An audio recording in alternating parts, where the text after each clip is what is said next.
আমার মহব্বত গুণ নাই। আল্লাহ বলবে যাও আলিম ওলামারা আমার স্পেশাল বাহিনী ছিল, এদেরকে তোমরা মহব্বত কর, যারা মহব্বত করতো এদেরকে আমি ক্ষমা করে দিলাম, তোমরাও যাও এদেরকে ধইরা ধইরা জান্নাতে ঢুকাইয়া দাও। বলেন সুবহানাল্লাহ। এই জন্য আলিম ওলামাদেরকে মহব্বত করতে হবে। আলিম ওলামাদেরকে মহব্বত করলে ইনশাআল্লাহ মৃত্যুর সময় কলিমা নসিব হয়, মৃত্যুর সময় কলিমা নসিব হয়, শেষ বিচারের শেষ দিন জান্নাতে যাওয়া যায়। আলিমে মহব্বত করলে এক টাকাও লাগে না, ভালো একটা অন্তর হইলেই যথেষ্ট। কথা বলেন ঠিক কিনা? বুঝলেন কিনা?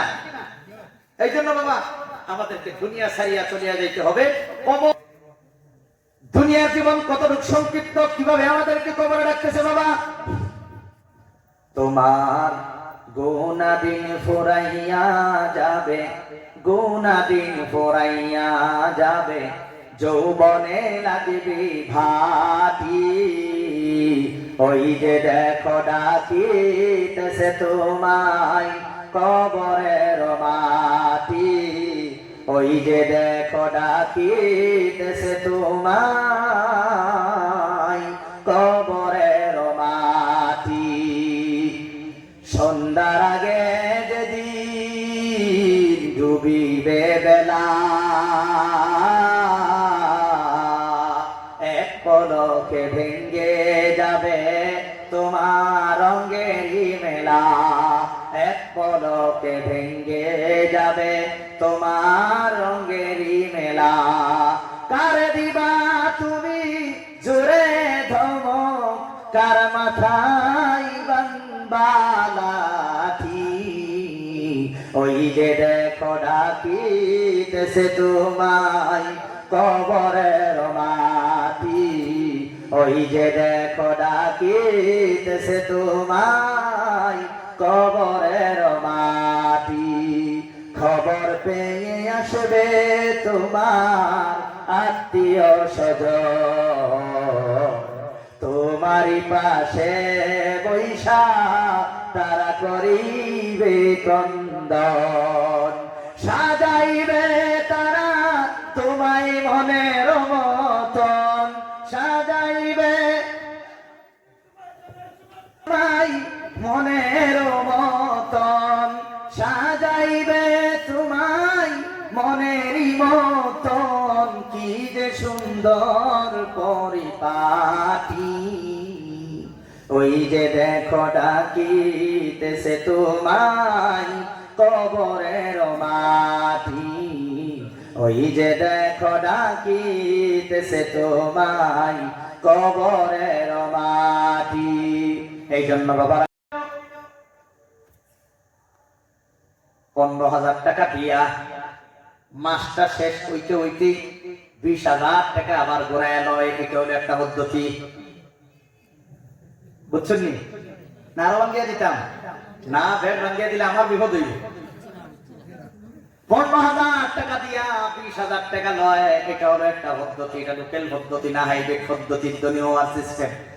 2 নম্বর হলো অনেক সব না, কিছু কিছু চাকরিজীবী আছে, কিছু কিছু সরকারে মোটা অঙ্কের বেতন দেয়, তারপর পেট ভরে না, টেবলের তল দিয়ে হাত বাড়ায় দেয়। এই যে ট্রেনের মধ্যে যে আমার কষ্ট মনে মনে কিছু দিয়ে দেন, বুঝছেন নি? তার বেতন আছে না নাই? বেতন টাকার ভরণ মনে মনে কিছু দিয়ে দেন, বলে কেন?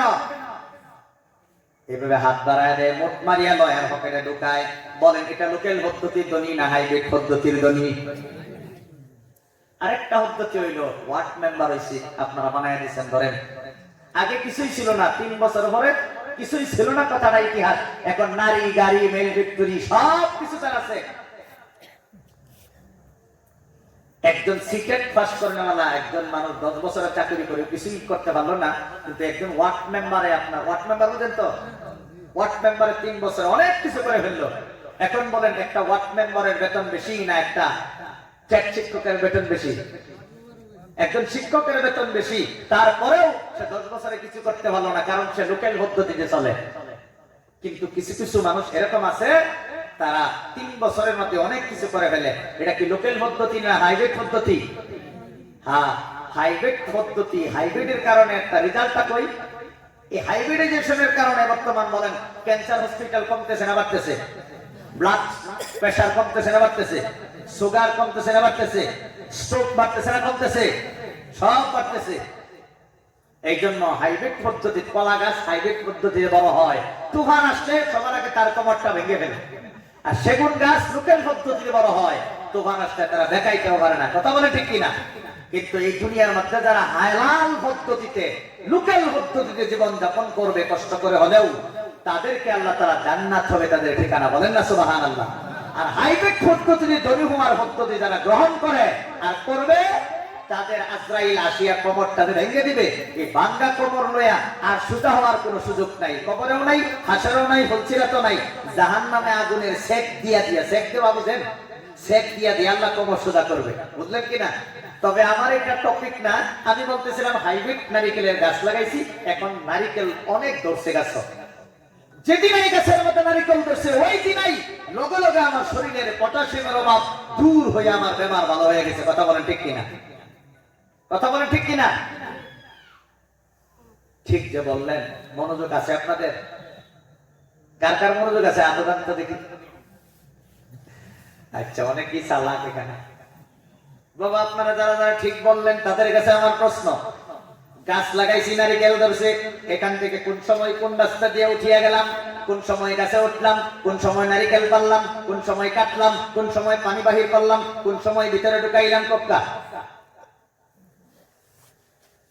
নারিকেলের পানি খাইলামই না, আমার বেমার বড় হয়ে গেল। আপনারা বললেন ঠিক। বলেন, নারিকেলের পানি নারিকেলের ভিতরে থাকলে এটা ব্লুটুথ সিস্টেমে বা কোনো ডাউনলোডিং সিস্টেমে পানি বানানোর কোনো রাস্তা আসেনি, অসম্ভব। তাহলে নারিকেলের ভিতরে পানি, পটাশিয়াম আছে, কথা ঠিক। তবে আমার বেমার ভালো হবে পানি না ঢুকাইলে। ঠিক তদ্রুপভাবে ইসলাম মানে শান্তি। তোমার শান্তি আসবে ইসলাম বাহিরে রাখলে না ইসলাম ভিতরে ঢুকাইলে। ইসলাম ভিতরে ঢুকাইলে হইবা শান্তি। এখন মুসলমানের ভিতরে ইসলাম নাই। ইসলাম আছে কোরআনে, ইসলাম আছে হাদিসে, আমাদের ভিতরে নাই। ব্যক্তিগত জীবনে, পারিবারিক জীবনে, সামাজিক জীবনে, দেশীয় জীবনে ইসলাম আমাদের অ্যাপ্লাইয়ের মধ্যে নাই, ভিতরে নাই। এই জন্য আমাদের শান্তিও নাই। কথা বলেন ঠিক কিনা? মেডিসিন আনিয়া রাখিয়া দিলে বেমার ভালো হবে না, খাইতে হবে। যে কোরআন আর হাদিস, এটাও তো আমার শান্তির একটা মেডিসিন। এটা ভিতরে না ঢুকাইলে বাহিরে রাখলে শান্তি করতে গাইবো, বলে কিয়ামত পর্যন্ত শান্তি আসবে না। যতদিন মুসলমানের ভিতরে ইসলাম ছিল, ততদিন ইসলাম ছিল সবার উপরে, ততদিন সম্মান ছিল ইসলামের, ততদিন রেসপেক্ট ছিল ইসলামের। ইসলাম মুসলমানদেরকে দেখলেই মানুষের শ্রদ্ধা করতো, সালাম দিত, স্যালুট জানাইতো। এখন আমাদের ভিতরে ইসলাম নাই, এই জন্য আমাদেরকে দেখে স্যালুট জানাবে দূরের কথা, সেফালায় সেফালানি বুঝেন? এই হলো অবস্থা। এই জন্য আল্লাহ তাআলা বলে, ইসলামের ভিতরে তোমরা কমপ্লিট হও। কমপ্লিট মানে কি? কোরআনের সব মানলে ঈমান থাকে, কিন্তু বেঈমান হওয়ার জন্য সব ছাড়া লাগে না, একটু ছেড়ে দিলেই যথেষ্ট। বুঝলেন কিনা? এই জন্য বাবার, আমার ভাইয়েরা, আল্লাহ তাআলা আমাদেরকে বানিয়েছেন একমাত্র আল্লাহ তাআলার গোলামি করার জন্য। এই গোলামিটাই হলো এই দুনিয়ার মানুষের মূল কাজ। এটা হলো মূল কাজ। খাওয়া দাওয়া করা, ঘুমানো, সংসার করা, ব্যবসা বাণিজ্য করা এটা মূল কাজ না, এটা হলো আনুষঙ্গিক কাজ। বাবা, আজকে আপনারা যে এখানে বসেছেন একটা মূল কাজের জন্য। সেই মূল কাজটা কি? ওয়াজ শুনবেন। এটা মূল কাজ না বাবা? ওয়াজ শুনবেন, এটা মূল কাজ না? এর আগে আরেকটা কথা বলি। আল্লাহ তাআলা কোরআনে বলেছেন, সূরা জারিয়াতের ভার্স নাম্বার 5 and 6, 56, আল্লাহ বলেন, ওয়ামা খালাকুতুল জিন্না ওয়াল ইনসা ইল্লা লিয়াবুদুন। আল্লাহ বলেন, আমি জিন জাতিকে এবং মানব জাতিকে শুধুমাত্র বানিয়েছি তারা আমার ইবাদত করবে। এখন যদি কেউ প্রশ্ন করেন যে হুজুর, আল্লাহ যদি আমাদেরকে শুধুমাত্র ইবাদত করার জন্য বানিয়েছেন, আমরা যদি মসজিদের মধ্যে গিয়া যদি সবাই যদি আপনারা মসজিদের মধ্যে বসে থাকি, তাহলে বলেন আমার মা বাপকে কে লালন পালন করবে? আমার ছেলে মেয়েকে কে লালন পালন করবে? আমার ব্যবসা বাণিজ্য, চাকরি বাকরি, লেখাপড়া কে করবে? আমার বাকি ডিউটি গুলা কিভাবে আদায় করব? কোন সময় খাবো, কোন সময় ঘুমাবো, কোন সময় সংসার করব? কথা বলেন ঠিক কিনা? শুধুমাত্র যদি ইবাদতের জন্য আল্লাহ আমাদেরকে বানাইছে, তাহলে বাকি কাজগুলো আমরা কিভাবে করব?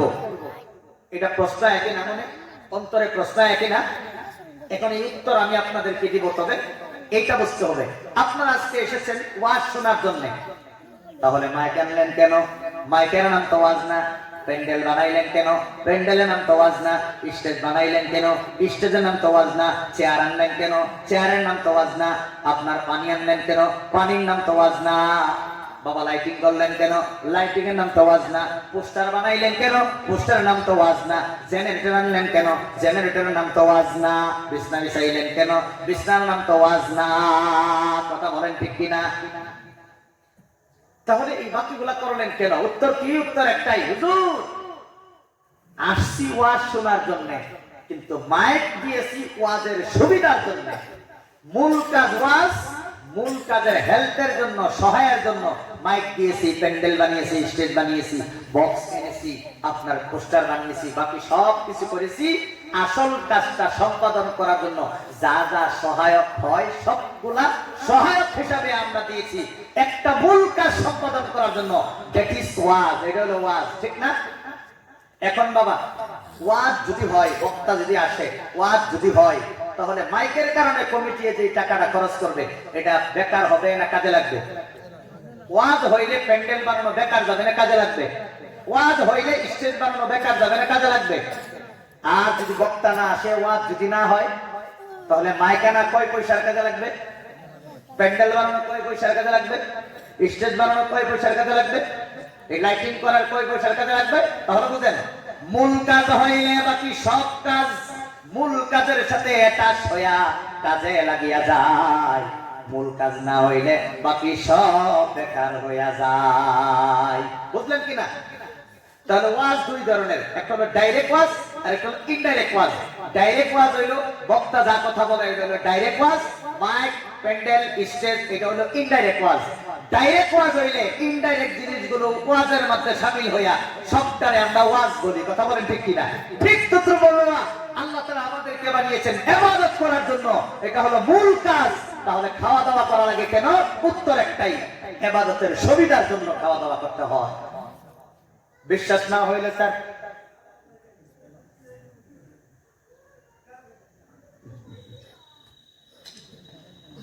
শুনেন, খাওয়া দাওয়া কেন করতে হয়? ইবাদতের সুবিধার জন্য।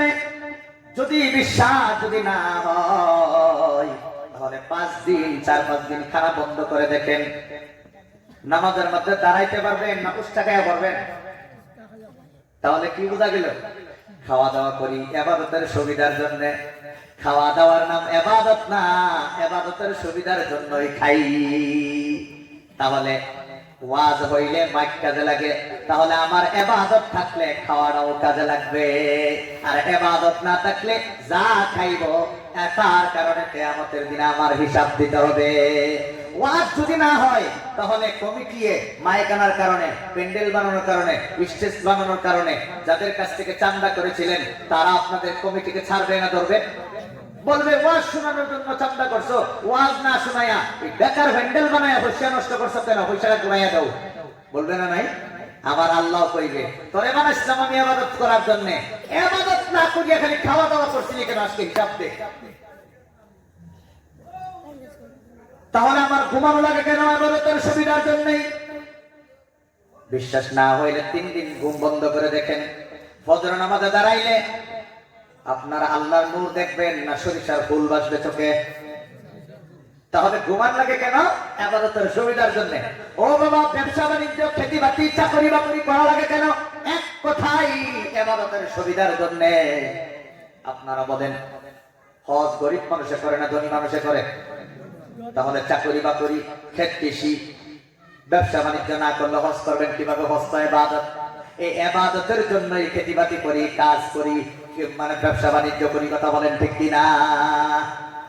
এখন হলো ইবাদত দুই ধরনের, একটা হলো ডাইরেক্ট ইবাদত আর একটা হলো ইনডাইরেক্ট ইবাদত। ডাইরেক্ট ওয়াজ হইলে ইনডাইরেক্ট ওয়াজ কাজে লাগে। ডাইরেক্ট ইবাদত করলে ইনডাইরেক্ট সংসারের কাজগুলা আল্লাহ সংসারের কাজ হিসাবে ধরবে না, এটাও ইবাদতের মধ্যে আল্লাহ শামিল করে দিবে। বলেন না সুবহানাল্লাহ? কিভাবে? রাসূল হাদিসের মধ্যে বলেন, এশার নামাজ যদি কেউ জামাতে পড়ে, আধা রাত ঘুমটা ইবাদতের সওয়াব।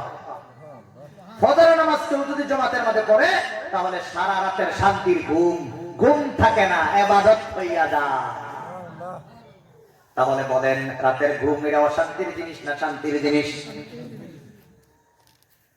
ঘুমানোর আগে এবং ঘুমানোর পরে নামাজ থাকার কারণে শান্তির ঘুম যদি ইবাদত হয়, তাহলে ফজরের নামাজ পড়ে 7 ঘন্টা আপনি ক্ষেতের মধ্যে গিয়ে কষ্ট করলেন,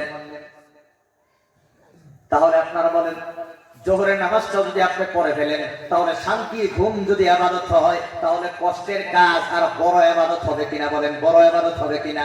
কারণ ক্ষেতের মধ্যে 7 ঘন্টা কাজ করছি কেন? খায়া সুস্থ হয়ে আল্লাহর ইবাদত করার জন্যই তো কাজটা করছি, ঠিক না? তাহলে কাজ করছি কেন? ইবাদত করার জন্য। যদি উদ্দেশ্য এটা হয়, তাহলে ক্ষেতের কাজ আর ক্ষেতের কাজ থাকে না, ইবাদতের মধ্যে আল্লাহ শামিল করে দেয়। বলেন না সুবহানাল্লাহ। এখন কিভাবে আমরা বুঝবো? আল্লাহ যে বললেন আমি জিন আর ইনসানকে একমাত্র ইবাদত করার জন্য বানাইছি। কিভাবে? ডাইরেক্ট ইবাদত করলে ইনডাইরেক্ট সংসারের কাজগুলো আর সংসারের কাজ থাকে না, এগুলাও আল্লাহ ইবাদতের মধ্যে শামিল করে দেয়। এই হইল অর্থ যে আল্লাহ আমাদেরকে শুধুমাত্র ইবাদত করার জন্য বানাইছে। এখন বুঝলেন কিনা বাবা? বুঝলেন কিনা? এই জন্য আমাদের ইবাদত করতে হবে। বাবা আরেকটা বস্তু বোঝায় দেই, এটা মনে রাখবেন। এটা যদি মনে থাকে ইনশাআল্লাহ আর জীবনে কোনোদিন ওয়াজ না শুনলেও জান্নাতে যেতে পারবেন। এটা একটা ব্ল্যাকবোর্ড। আমি শুরু বাচ্চাটারে কইলাম বাবা তুমি আসো কিছু লেখো, উনি 1 লিখছে 1। এই বাচ্চাটা তার লোক একটা 0 দিছে, কত হলো? কত হলো? আরেকজন আরেকটা 0 দিছে, কত হলো? আরেকজনে আরেকটা 0 দিছে, কত হলো? 1000। আরেকজনে আরেকটা 0 দিছে, কত হলো? 10,000। সভাপতি হুজুরে এখন বলতেছে এই সৈন্যের তো দাম বেড়ে যেতেছে দেখি।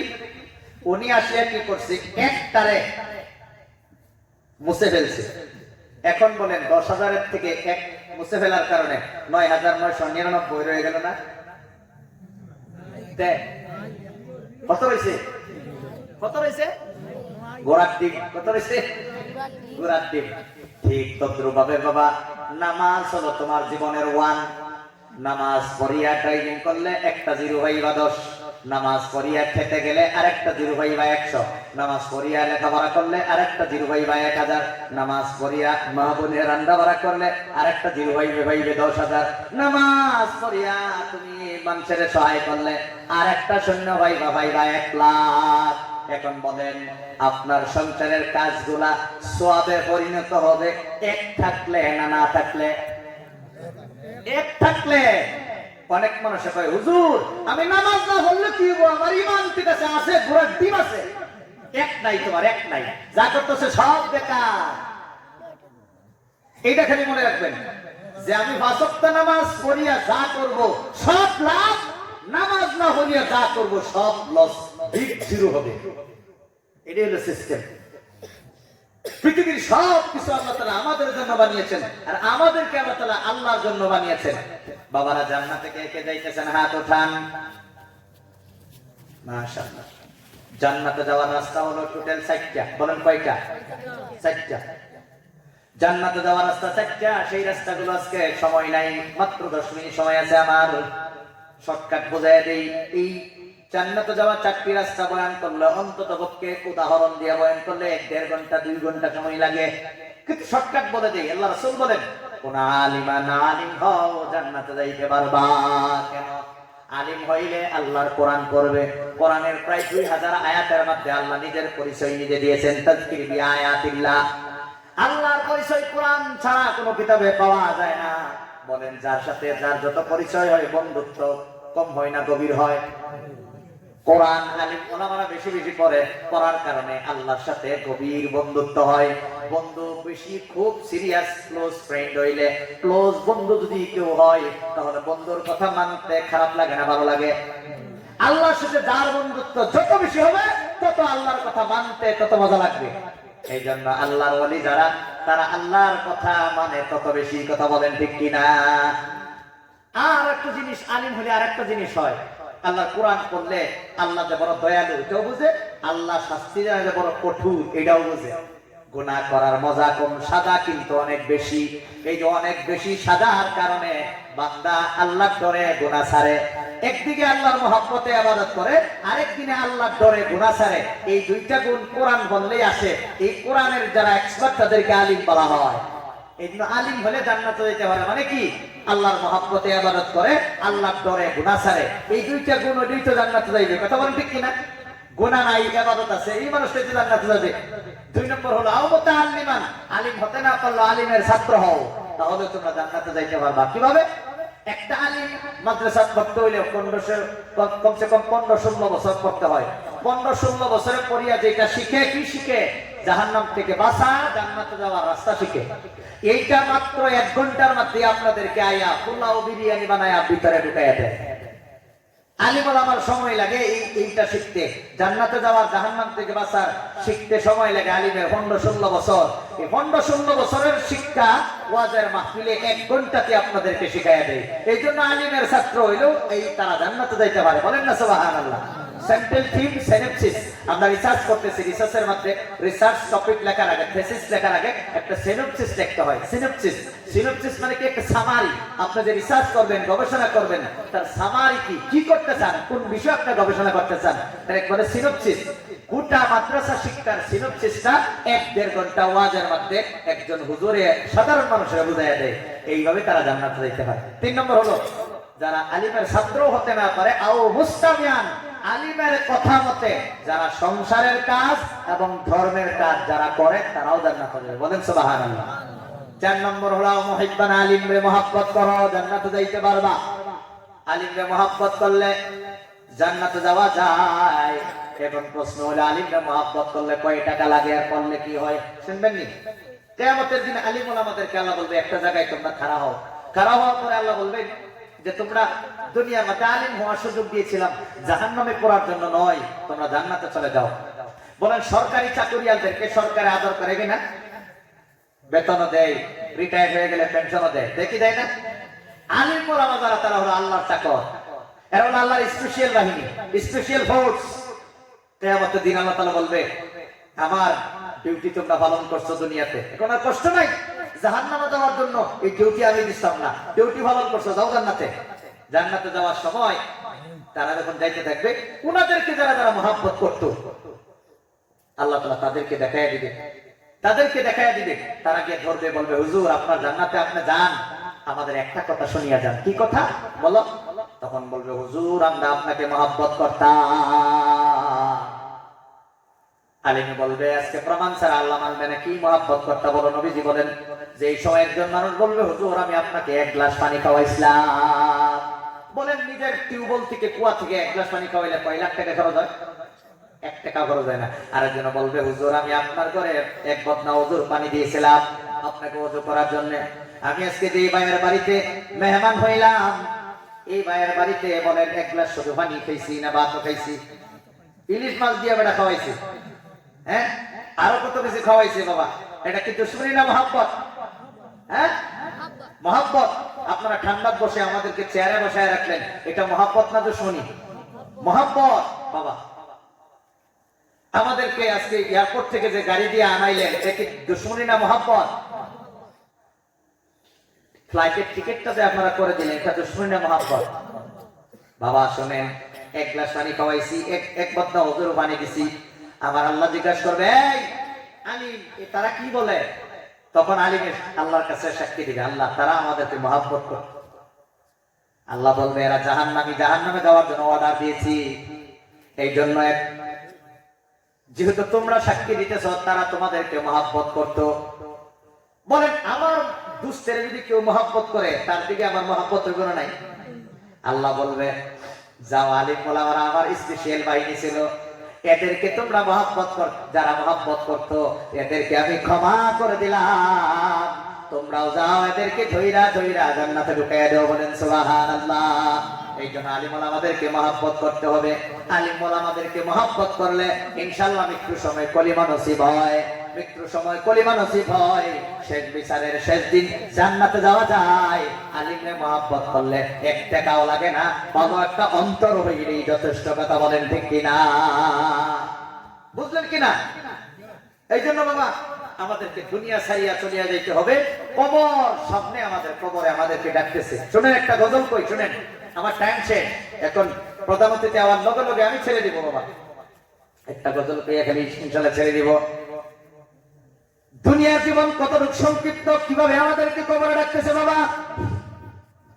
তোমার গুনাদিন ফুরাইয়া যাবে, গুনাদিন ফুরাইয়া যাবে, যৌবনে লাগবে ভাটি। ওই যে দেখো ডাকিতেছে তোমায় কবরের মাটি, ওই যে দেখো ডাকিতেছে তোমায় কবরের মাটি। সন্ধ্যার আগে যেদিন ডুবিবে বেলা, এক পলকে ভেঙ্গে যাবে তোমার রঙেরই মেলা, এক পলকে ভেঙ্গে যাবে তোমার রঙেরই মেলা। কার দিবা তুমি জোরে ধমক, কার মাথায় বানবা লাঠি। ওই যে দেখো ডাকিতেছে তোমায় কবরের মাটি, ওই যে দেখো ডাকিতেছে তোমায় কবরের মাটি। খবর পেয়ে আসবে তোমার আত্মীয় স্বজন, তোমারই পাশে বৈশা তারা করিবে ক্রন্দন। সাজাইবে তারা তোমায় মনের মতন, সাজাইবে তোমায় মনের মতন, সাজাইবে তোমায় মনেরই মতন। কি যে সুন্দর পরিপাটি, ওই যে দেখো ডাকিতেছে তোমায় কবরের মাটি, ওই যে দেখো ডাকিতেছে তোমায় কবরের মাটি। এই জন্য বাবারা কেউ উঠবেন না। শেষ মেশ আমি একটা কথা বলে ইনশাল্লাহ শেষ করবো। প্রধান অতিথি এসে গেছে। বাবারা একটা কথা আমি বলতে চাই, being a student, being a research scholar, একজন গবেষক ছাত্র হিসাবে আমি আপনাদেরকে লাস্ট একটা অ্যাডভাইস আপনাদেরকে আমি দিতে চাই। বাবারা আমার ভাইয়ারা, আপনাদের এই অঞ্চলের একটা কথা আমি ভালো করে তুলে ধরতেছি। বাবা বলেন, এই স্কুল বন্ধ হয়ে গেলে হাই স্কুল কয়টা থাকবে? বলেন, এলপি স্কুল বন্ধ হয়ে গেলে হাই স্কুল কয়টা থাকবে? বলেন বলেন, কয়টা থাকবে? হ্যাঁ, একটাও থাকবে না। হাই স্কুল বন্ধ হয়ে গেলে কলেজ কয়টা থাকবে? কলেজ বন্ধ হলে ইউনিভার্সিটি কয়টা থাকবে?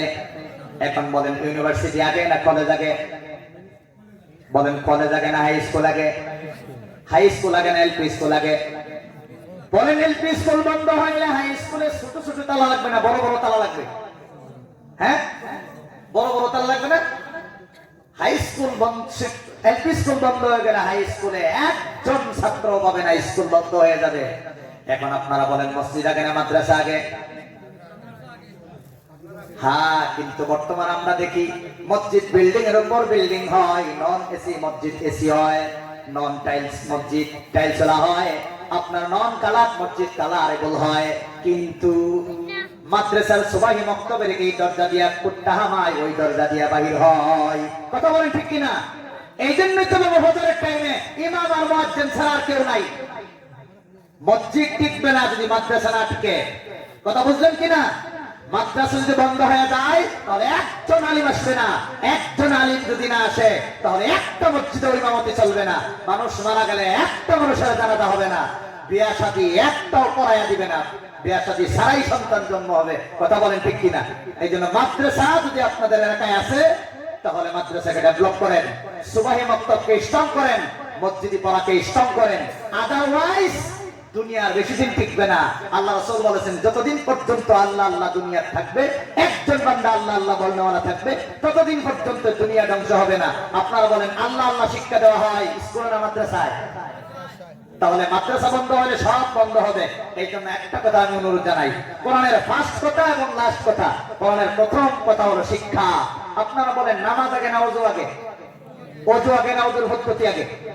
ওযুর পদ্ধতি আগে না ওয়াজ আগে? ওয়াজ আগে না বক্তা আগে? বক্তা আগে না মাদ্রাসা আগে? মাদ্রাসা না থাকলে একজন বক্তা নাই, একজন বক্তা না থাকলে একটা ওয়াজ নাই, একটা ওয়াজ না থাকলে একটা ওয়াজের ওজুর পদ্ধতি কেউ শিক্ষা দিবে না। ওজুর পদ্ধতি না থাকলে নামাজ হইব না যাইব? বুঝলেন কিনা? তাহলে কি আমি বুঝাইতে কি পারলাম? মাদ্রাসা হলো প্রথম। এই জন্য আল্লাহ তাআলা প্রথমে আল্লাহ তাআলা কর্ম বলেন নাই, কর্মের পদ্ধতি সম্পর্কে বলেছেন। আল্লাহ প্রথমে শিক্ষার কথা বলেছেন, কারণ শিক্ষা হলো একটা কাজের কর্ম পদ্ধতি জানার নাম। এটাই হলো নলেজ, এটাই হলো শিক্ষা। কথা বলে ঠিক কিনা? নামাজের কথা আল্লাহ আগে বলেন নাই, শিক্ষার কথা আল্লাহ তাআলা বলেছেন। বাট এখানে শিক্ষা হতে হবে বিসমিল্লাহ, আল্লাহর নামে শিক্ষা হতে হবে। কিন্তু দুনিয়ার টোটাল এডুকেশন সিস্টেম হলো গডলেস এডুকেশন সিস্টেম। আল্লাহবিহীন শিক্ষা ব্যবস্থা হওয়ার কারণে সূর্য সম্পর্কে লেখাপড়া করাইবে, অক্সিজেন সম্পর্কে লেখাপড়া করাইবে, but who has created the oxygen they don't say to you, তারা আপনাকে বলবে না। they won't say to you, তারা বলবে না। অক্সিজেন আপনাকে পড়াবে, কিন্তু অক্সিজেন বানাইলো কে সেটা বলবে না। ইলেকট্রন, প্রোটন, নিউট্রন এগুলা সম্পর্কে আপনাকে পড়াইবে, অটম, মলিকুল সম্পর্কে পড়াবে, বাট এগুলা বানাইলো কে এই কথা বলবে না। পৃথিবী থেকে সূর্য 13 লক্ষ গুণ বড় এটা বলবে, কিন্তু সূর্যটা who has created the sun এইটা তারা বলবে না। এই হলো দুনিয়া শিক্ষা আর আখিরাতের শিক্ষার মধ্যে একটা huge difference between the general knowledge and the Quranic knowledge। এই জন্য দুনিয়ার সাধারণ বিজ্ঞান অর্জন করলে আপনার শান্তি হবে কয়েকদিন, আর কোরআনের বিজ্ঞান শিক্ষা করলে শান্তি হবে চিরদিন। এই জন্য ফিজিক্যাল রিয়েলিটি অর্জনের থেকে নন ফিজিক্যাল রিয়েলিটির প্রতি আমাদেরকে এমফাসাইজ করতে হবে। যাই হোক, আমার টাইম শেষ। অনেক সময় ধরে আপনারা ইনশাআল্লাহ এই কথাগুলো শুনলেন। শেষমেশ একটা কথা খালি মনে রাখবেন, এক থাকলে বাকি সব কাজ আছে, এক না থাকলে সব জিরো। মনে থাকবে তো ইনশাআল্লাহ? আমি ধন্যবাদ জানাই, আজকে এখানে আমি আসতে পারলাম। আমার এই অঞ্চলের এক যুবক, বিশেষ করে আপনাদের প্রাক্তন ইমাম শাহিদ আহমদ সাহেব নাকি ইমাম সাহেব আছেন, এই ইমাম সাহেবের সাথে সম্পর্ক আমার জামাল ভাই আলহামদুলিল্লাহ এই লোকেশনে আলহামদুলিল্লাহ এখানে আসার সুযোগ আল্লাহ তাআলা করে দিয়েছে। যে কথাগুলো বললাম, আমার একটা স্বার্থ আছে, আপনাদেরও একটা স্বার্থ আছে। আমার স্বার্থ হলো যে আমার কথা শুনে যদি আপনারা কেউ একটু আমল করেন, একজন বান্দা যদি জান্নাতে যায় তার উসিলায় গুনাহগার গোলামটাকে হয়তো আল্লাহ তাআলা মাফ করবে। আর আপনাদেরও একটা স্বার্থ আছে যে আলিম ওলামাদেরকে মহব্বত করলে, আলিম ওলামাদের কথা শুনলে কিয়ামতের দিন আমি বলছি আও মুহিব্বান, আলিম ওলামারে মহব্বত করলে আলিম ওলামা সাক্ষী দিয়ে আপনাদেরকে নিয়ে যাবে ইনশাআল্লাহ। এই কথাগুলো আমি বললাম। আমার পরে আমার বড় ভাই ইনশাআল্লাহ উনি আপনাদের কাছে বক্তব্য রাখবেন। ইনশাআল্লাহ আমার কারণে দোয়া করবেন, আমি ইনশাআল্লাহ আপনাদের কারণে দোয়া করব। জীবনে আর কোনোদিন আসতে পারে কিনা জানি না, মুক্তাসর 1-2 মিনিট একটা দোয়া করি ইনশাআল্লাহ আমি ছেড়ে দেব। কেউ উঠবেন না, আমার ভাই ইনশাআল্লাহ বয়ান আরম্ভ করবে, তারপরে শেষ করবে। দুরূদ পড়ুন, আল্লাহুম্মা সাল্লি আলা সাইয়্যিদিনা মাওলানা মুহাম্মদ ওয়া আলা আলিহি ওয়া সাহবিহি ওয়া বারিক ওয়া সাল্লিম। আস্তাগফিরুল্লাহ, ইন্নাল্লাহা গফুরুর রহিম। আলহামদুলিল্লাহি রাব্বিল আলামিন ওয়াল আকিবাতু লিল মুত্তাকিন ওয়াস সালাতু ওয়াস সালামু আলা সাইয়্যিদিল আমবিয়া ওয়াল মুরসালিন ওয়া আলা আলিহি ওয়া আসহাবিহি আজমাইন। ربنا آتنا في الدنيا حسنة وفي الآخرة حسنة وقنا عذاب النار। রব্বুল আলামিন, আল্লাহ আমরা গুনাহগার কাতার সিয়াকার মাবুদ, জীবনে যত গুনাহ করেছি আল্লাহ তুমি সব জানো, পৃথিবীর কেউ না জানলেও তুমি জানো মাওলা। জীবনের সকল গুনাহ থেকে আল্লাহ রব্বুল আলামিন, আল্লাহ তোমার কাছে আমরা তওবা করতেছি মাওলা। আল্লাহ তুমি আমাদের সকলের জীবনের গুনাহগুলো মাফ করে দাও রব্বুল আলামিন। সন্ধ্যার পর থেকে এখন পর্যন্ত লম্বা টাইম আল্লাহ আমার এই অঞ্চলের আল্লাহ মুরব্বী সাহেবান, ওলামায়ে কেরাম, আল্লাহ যুবক ভাইরা, পর্দার আলের মায়েরা অনেক সময় ধরে আল্লাহ দিনী কথা শুনেছে মাওলা। আল্লাহ তুমি সকল কবুল ও মঞ্জুর করো মাওলা। আয় আল্লাহ এই অঞ্চলের অনেক আল্লাহ মুরব্বী, আল্লাহ অনেকের মা বাবা, দাদা দাদি, নানা নানি, আত্মীয় স্বজন বিদায় হয়ে কবরে চলে গেছে মাওলা। আমি মুসাফির হয়ে হাতটা উঠাইলাম মাওলা, তাদের কবরগুলো জান্নাতের বাগান তুমি বানায় দাও মাওলা। জীবনে আর কোন দিন আসতে পারি কিনা জানি না, আয় আল্লাহ তুমি খাস করে মাওলা। আল্লাহ তুমি যে সুযোগ দিয়েছো, আজকে অনেক ছাত্র আমার হয়েছে মাওলা। আল্লাহ তুমি সকলকে আল্লাহ রাব্বুল আলামিন তোমার গোলামি করার তুমি তৌফিক দান করিও মাওলা। আজকের এই মাহফিলকে তুমি কবুল ও মঞ্জুর করো মাওলা। আল্লাহ এই মাহফিলের শেষ পর্যন্ত আল্লাহ তুমি কবুল ও মঞ্জুর করিও রব্বুল আলামিন। আয় আল্লাহ খাস করে রব্বুল আলামিন অঞ্চলের সকল নরনারীকে মাফ করে দাও। প্রতি ঘরে ঘরে আল্লাহ যত ছেলে মেয়েরা রয়েছে স্কুল মাদ্রাসায় যারা লেখাপড়া করতেছে, এদেরকে উচ্চ শিক্ষায় শিক্ষিত তৌফিক দান করো মাওলা। জালিমের জুলুম থেকে আল্লাহ তুমি আমাদেরকে বাঁচাও খাস করে মাওলা রব্বুল আলামিন। আয় আল্লাহ আজকে এই মাহফিলটা আয়োজন করতে যত যারা শারীরিক মানসিক আর্থিক ভাবে সহায় করেছে রব্বুল আলামিন, আল্লাহ তুমি সকলকে আল্লাহ তুমি জাযায়ে খায় তুমি দান করো মাওলা। রব্বানা তাকাব্বাল মিন্না ইন্নাকা আনতাস সামিউল আলিম ওয়া তুব আলাইনা إنك أنت التواب الرحيم وصلى الله تعالى على خير خلقه محمد وعلى آله وأصحابه أجمعين آمين آمين برحمتك يا أرحم الراحمين السلام عليكم ورحمة الله